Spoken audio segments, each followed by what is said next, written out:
You're here, I'm here, good music's here to be played and to be talked about. If I've earned your subscription by the end of this video, I'll be ever so grateful. I'm Alan, this is Alan Reacts. See you on that side of the tape.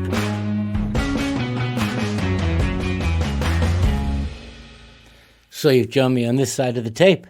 We're going back to Greta Van Fleet. But what I like doing sometimes is like meeting the master, that was current, and tracks I've done previous to that, I'll put the playlist in. I'm going back to when it kind of all first started in terms of first album, 2018, Anthem of the Peaceful Army. And I just like Love a Lever, Take a Believer, parenthesis. I'm always curious when I find a band that are just, they are unique, but they carry that sensibility you want from a rock band, you know? That 70s, 60s, that certain je ne sais quoi, that certain something that you can feel it. And I've addressed this before, the whole Led Zeppelin nonsense. Yeah, everybody is a derivative of somebody else.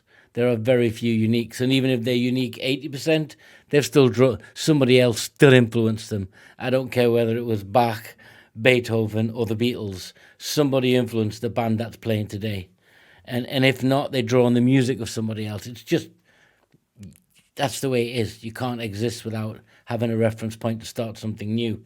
Now I know people are going to come back and say, what about this, what about that? When you dig and go past the first two layers, it's a reflection of somebody else's work. Might not be a copy, which they never do, but it's always a reflection. You can say it about U2, you can say it about the Rolling Stones, you can say it all goes back to Chuck Berry, all those different things. But I like Greta Van Fleet for who they are, and I really want to hear this song because it's 2018. So I want to compare it with Meeting the Master to see if there's an evolution in songwriting. For me personally, how they sound, what they're doing, is anything different? Is it noticeable? Is the rawness still there? It's going to be good to listen to. I've never been disappointed by them. However, maybe I might be on this track. Stick with me, guys.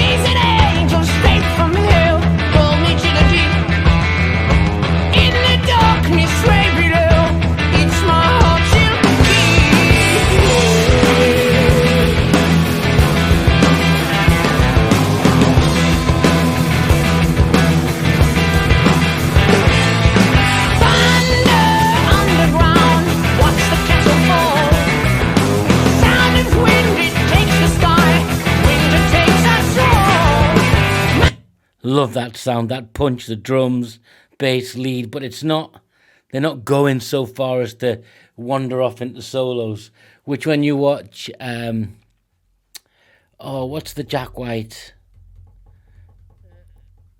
The Jack White, The Edge, Jimmy Page, This Might Get Loud. When Jimmy Page talks about progressive rock bands wandering off into 16-minute solos, self-indulgent, although he was a little bit guilty of that at times himself. But it's just good to hear punch, punch, lyric, punch, drum. And it's the song clearly talking about that being drawn into this destructive relationship or a destructive engagement with something you want. It could, it looks like a relationship. Mountain high against the sky, watches as we pray. Laughing loud and smiling pride, this is where we lay. Lover, leave it, take it, believe.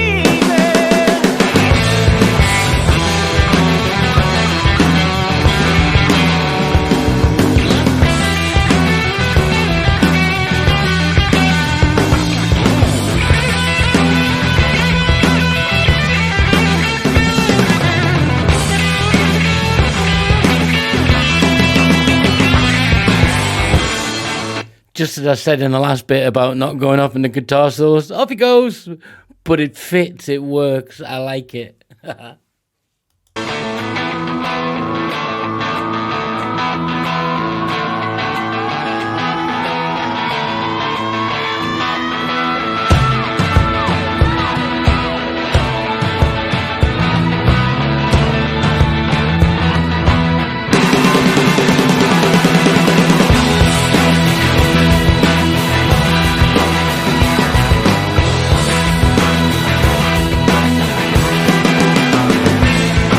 Oh God, the hellfire, which of Endor raised, falling fall to his knees, watch the fire blaze. That's significant. I'll talk about that at the end. Witch of Endor, Soul. This fits in with meeting the master as well. We'll come to that at the end. Same blaze is spread for him, the sun burns his ears. Watch his as the recent man sweeps and disappears.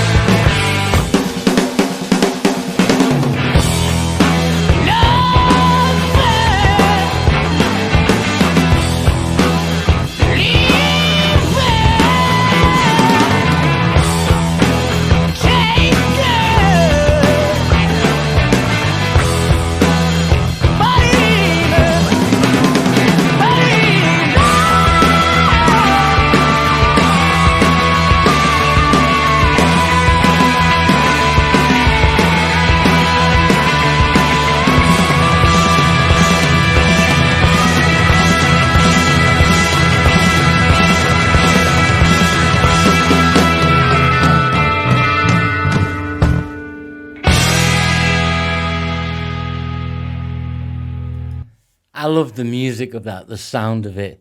It's got a punch, it's rock and roll. It's not overindulgent, but it gives you enough to, when you like that rock sound, when you want to hear a guitar-driven drum bass sort of backed solo, you get it. The vocals are beautiful. The lyrics now come into the song itself. There's lots of metaphors and analogies, and you can see them. You know, the sound of wind that takes the sky, and then but then this one phrase kind of captures the song for me, this verse. Oh God, hellfire, witch of Endor raised, soul would fall to his knees, watch the fire blaze, Satan plays his flute for him. And that comes from, I mean, my knowledge is limited, but I've got enough. I've watched enough Jordan Peterson.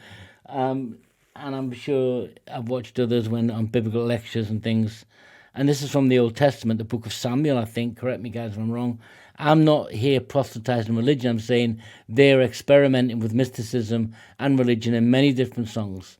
And this is just one of them.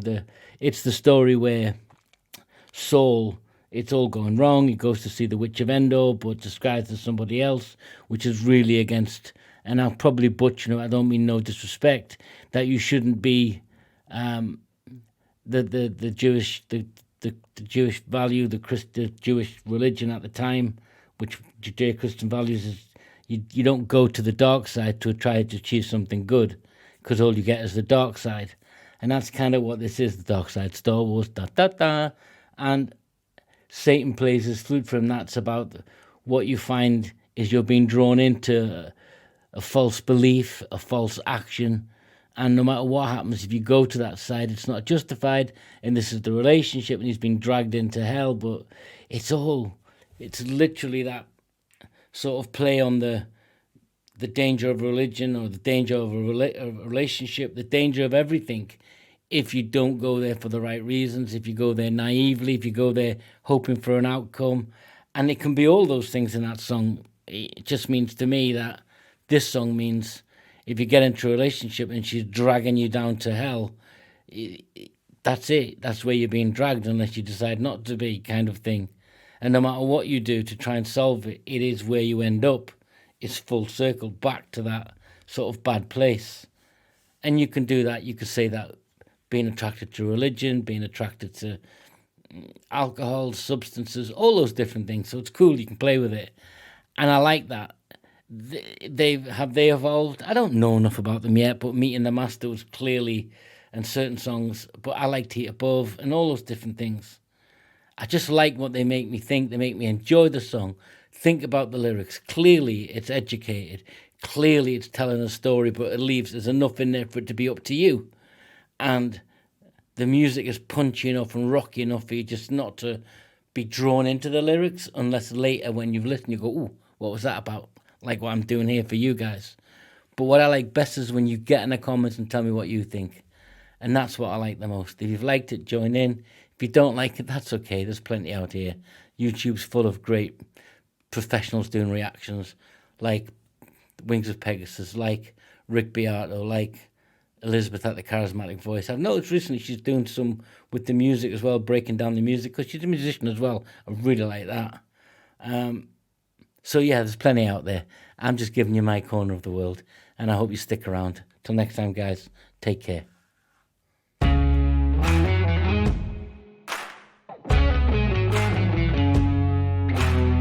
This is Alan Reacts. I'm Alan, your host. If I've earned your subscription by the end of this video, I'll be ever so grateful. But most of all, I want you to have a good time. I'm Alan. This is Alan Reacts. See you on that side of the table.